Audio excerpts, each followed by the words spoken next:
Hi.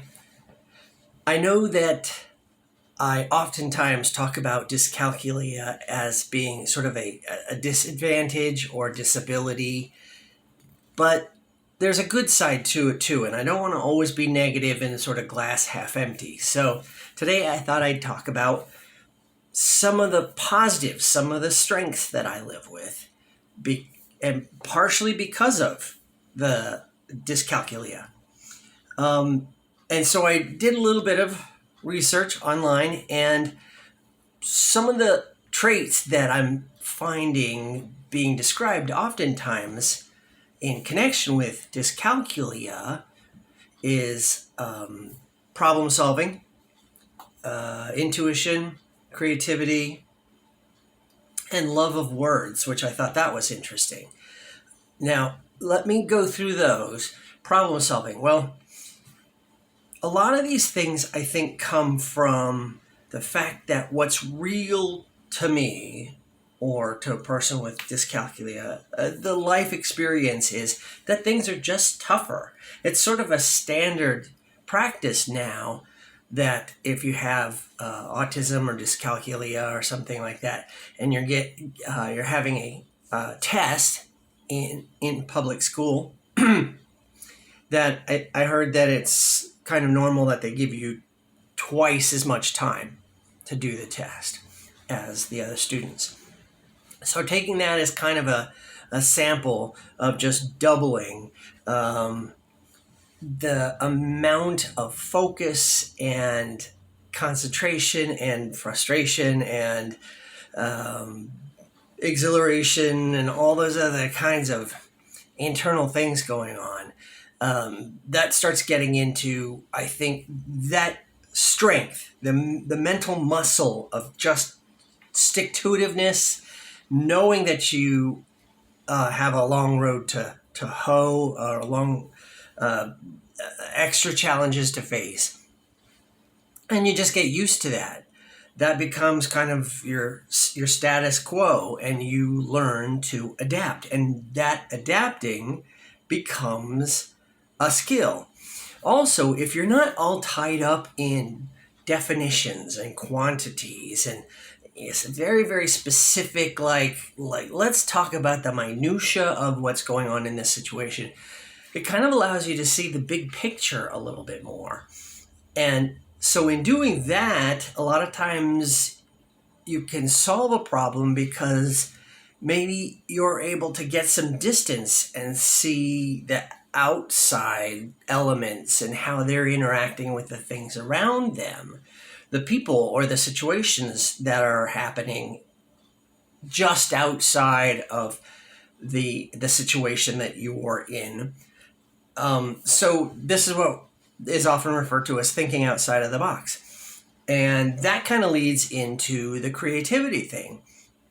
Not just creativity from the standpoint of being an artist, but creativity from the standpoint of seeing things in a different way, of not presuming that there's just one way or just a couple of ways to do something, to the point where it can sometimes almost be frustrating when you're finding that there's a normal kind of assumed behavior, or for example, I've always had trouble with holidays and being sort of locked into, on this day of this month you have to do this and this.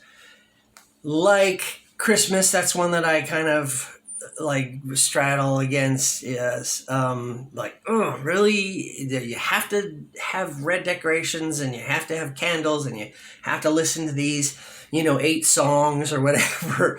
You have to greet each other saying this phrase, and because of a whole life of not understanding what was going on around me sometimes, that I had to adapt. I had to make things work for me or try a way that was less confining, less scary, whatever. So in creativity, again, it's like the sky's the limit. You're outside of the box. You're trying new things, and I think that's one of the things I really liked about art school is that was a major goal in most of our classes. Do something different. Show me something I've never seen before. And so, almost like I'm talking to somebody who sees the world the same way I do. There's no normal, there's no assumption. And so then you start going with what makes sense, what feels right, and you develop that intuition. Also, you develop a sense of getting other people, like understanding, like just a gut instinct of who are they, what do they want, what's motivating them, how are they feeling. You're reading facial cues and body language and stuff because all of that's not sequential. That's not limited by what you can count on your fingers. That's pieces floating around and fitting into each other to sort of solve a puzzle. I've always loved solving word puzzles. And that's another interesting thing because dyscalculia and dyslexia they sound the same and sometimes are thought to be that dyscalculia is just dyslexia with with numbers. But it's different. There's a subtle difference, and it has to do with sequencing, I think. And so sometimes spending more time in your head to understand things, to get a sense of how things are flowing and what's influencing it in what way from second to second, and not just numbers, but just the feel. So you become I feel like we become a little more sensitive emotionally. How does all this play out? That kind of just sense of gut wisdom, of open-mindedness, and just passion and compassion.